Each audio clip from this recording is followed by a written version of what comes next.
Assalamualaikum warahmatullahi wabarakatuh. Perkenalkan, nama saya Karina Elvira Sauna dengan NIM 132025022 dari Prodi Pendidikan Pancasila dan Kewarganegaraan. Di sini saya akan menjelaskan tentang materi makalah kami yang berjudul konsep hakikat perkembangan meliputi pengertian, ciri-ciri, prinsip-prinsip perkembangan. Nah, pada slide pertama ini, latar belakang perkembangan. Perkembangan merupakan proses perubahan sepanjang kehidupan manusia, mencakup aspek fisik, kognitif, emosional, dan sosial. Penting dipahami dalam dunia pendidikan agar pembelajaran sesuai dengan tahap perkembangan peserta didik. Nah, pengertian perkembangan. Perkembangan merupakan perubahan kualitatif akibat kematangan dan pengalaman, terjadi secara bertahap dan berkesinambungan. Berbeda dengan pertumbuhan yang lebih menekankan perubahan fisik.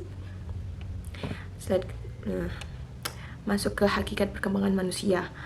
Hakikat perkembangan manusia berlangsung sejak dalam kehidupan, dalam kandungan hingga akhir hayat, mencakup aspek fisik, kognitif, emosional, sosial, moral, dan bahasa, dipengaruhi faktor bawaan dan lingkungan, bertujuan mencapai kematangan dan kemandirian. Ciri-ciri perkembangan.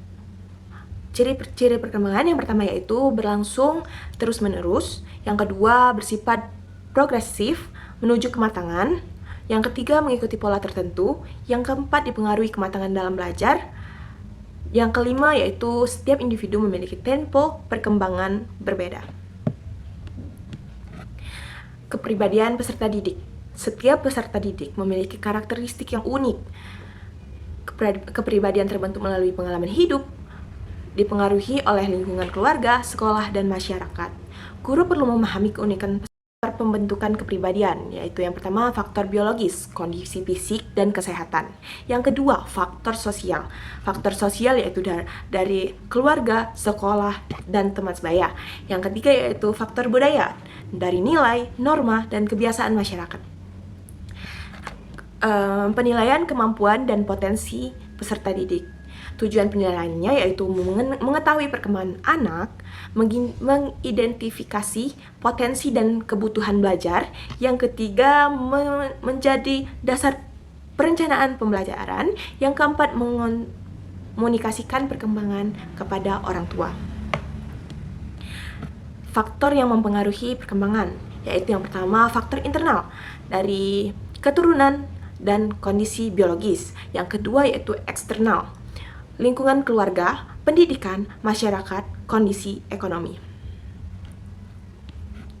Keunikan peserta didik dan gaya belajar. Yang pertama yaitu visual, belajar melalui gambar dan media visual.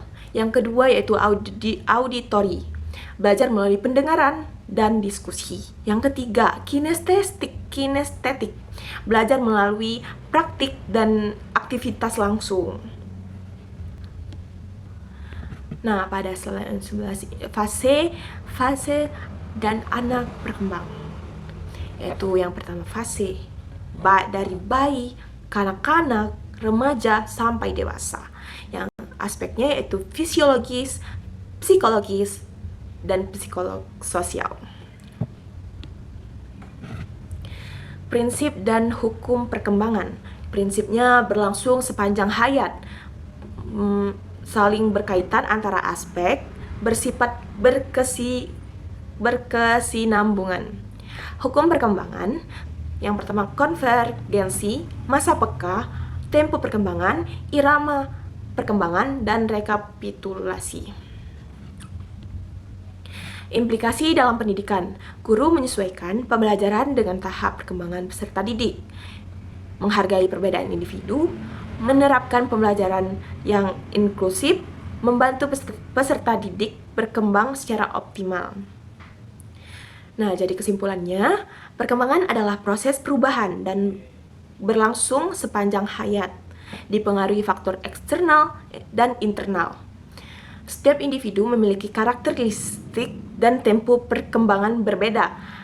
Pemahaman perkembangan sangat penting untuk menciptakan pendidikan yang efektif, humanis, dan sesuai kebutuhan peserta didik. Baik, itu saja yang bisa saya sampaikan. Lebih dan kurang saya mohon maaf.